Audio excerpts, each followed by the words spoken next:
आजकल हम देख रहे हैं उज्ज्वला योजना का क्या कर रहे हैं, सिलेंडर को काट कर बीच में छेद बना के लकड़ियां डालकर उसमें आग जलाकर खाना पका रहे हैं या उसको स्टूल की तरह यूज़ कर रहे हैं। हमने तो सिलेंडर को उज्ज्वला योजना में किसी को भी सिलेंडर को यूज़ करते ऐसे देखा है, उस पर खाना पकते हुए किसी को नहीं आजकल हम देख रहे हैं।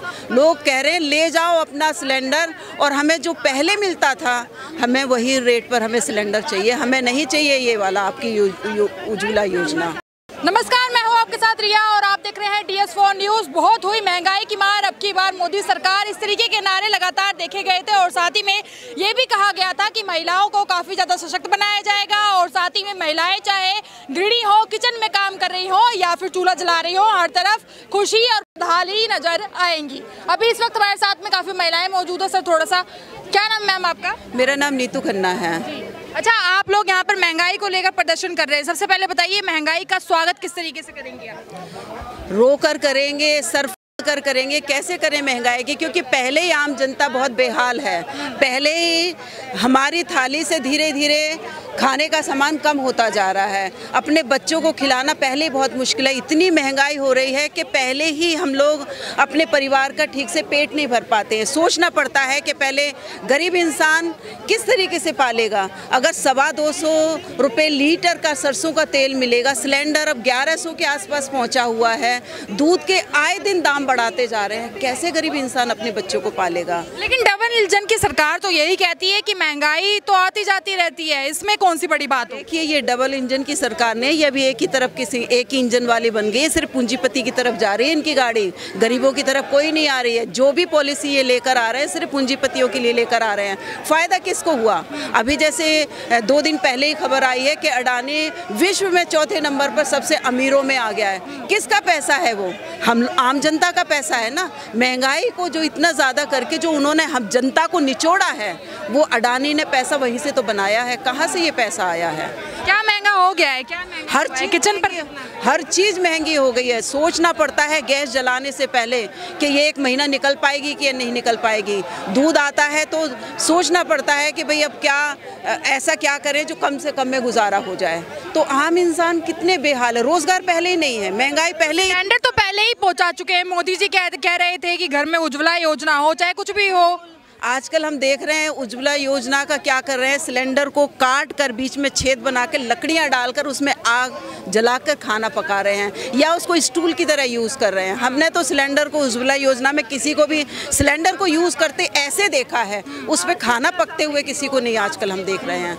लोग कह रहे हैं ले जाओ अपना सिलेंडर और हमें जो पहले मिलता था हमें वही रेट पर हमें सिलेंडर चाहिए, हमें नहीं चाहिए ये वाला आपकी उज्ज्वला योजना। तो पुरानी गतिविधि में चले गए हैं क्या? फिर से चूल्हा जो होता था वही जलाने लग गए हैं क्या? बिल्कुल यही स्थिति आ गई है और सरकार ने उनको इस स्थिति में वापस ले आए हैं, जहां से हम लोग ने ये सोचा था कि हमको ये सब चीज़ों से निजात मिलेगा। चूल्हा से जो धुआं है उससे उन लोगों को निजात मिल जाएगा, लेकिन हम देख रहे हैं कि हमारा देश और अब पीछे की ओर जा रहा है, क्योंकि लगातार जिस तरह से महंगाई बढ़ रही है और इसका जो महंगाई बढ़ती है उसका सबसे बड़ा जो भुगतना पड़ता है महिलाओं को, बच्चों को भुगतना पड़ता है। क्या बात कर रही हैं आपकी, देश पीछे जा रहा है? देश तो काफ़ी आगे चला गया है, जय भारत के नारे लगाए जाते हैं। जी देखिए, देश आप जो कह रहे हैं देश आगे बढ़ा है, बिल्कुल आगे बढ़ा है। किस मायने में आगे बढ़ा है हमको वो देखना होगा।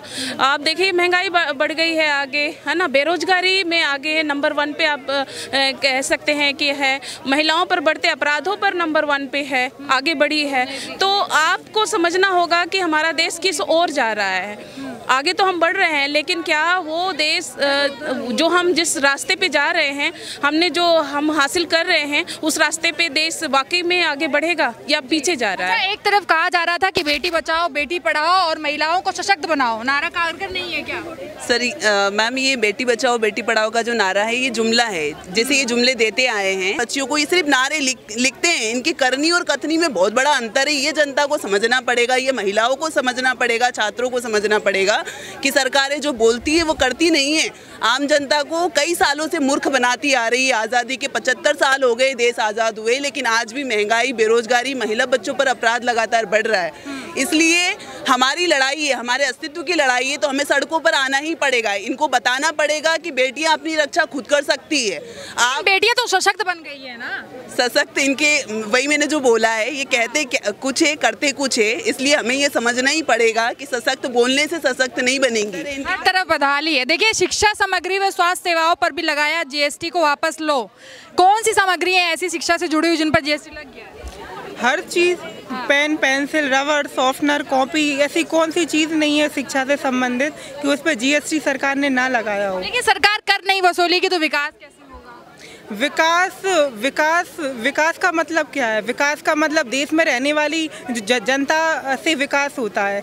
सिर्फ जो सत्ता में कुछ लोग हैं या जो पूंजीपति वर्ग है जो सरकार को चला रही है, उसका विकास अगर हो तो वो देश का विकास नहीं होगा। अगर युवा छात्र पढ़ाई नहीं करेगा तो वो देश में योगदान कैसे देगा? कोई अगर गरीब घर का बच्चा पढ़ाई करेगा, हो सकता है भविष्य में डॉक्टर बन सके, अच्छा इंजीनियर बन सके, टीचर बन सके। आप रोजगार दो, अच्छी शिक्षा दो, स्वास्थ्य दो, काफ़ी है। अभी इस दिल्ली के अंदर आज़ादी के 75 साल हो चुकी हैं, लेकिन इस शहर की, देश की जनता को स्वच्छ पानी नहीं मिल पा रहा है। मतलब इतना टाइम हो चुका है, आप आसमान तोड़ के पानी लाओ, ज़मीन फाड़ के पानी लाओ, लेकिन जनता को स्वच्छ पानी तो दो। बच्चों को चाहिए पढ़ाई, स्वास्थ्य सुविधा जो इंसान को जीने लायक स्थिति पैदा करे, जिससे वो इंसान की तरह जी पाए।